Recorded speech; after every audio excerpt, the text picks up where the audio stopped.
Hi friends, చూడండి మనమైతే first oil వేద్దాం. ఇదైతే కొబ్బరి నుంచి చికెన్ ఫ్రెండ్స్. సండే కదండి, సండే స్పెషల్గా మనం ఈరోజు అయితే స్పెషల్ ఏముంది ఎప్పుడైనా చేసుకోవచ్చు, బట్ ఈరోజు సండే కాబట్టి మనం చికెన్ చేస్తామండి. ఆనియన్స్ ఫ్రై చేసుకోవచ్చు ఫస్ట్ అయితే.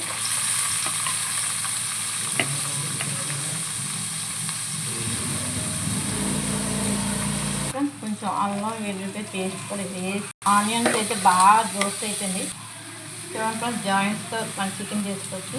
చూడండి 1 2 జాయింట్స్. పసుపు,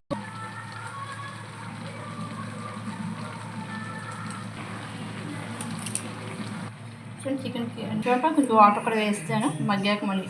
ఫ్రెండ్స్ మనకి చికెన్ కర్రీ కూడా అయిపోయింది. చికెన్ కూడా అయిపోయింది.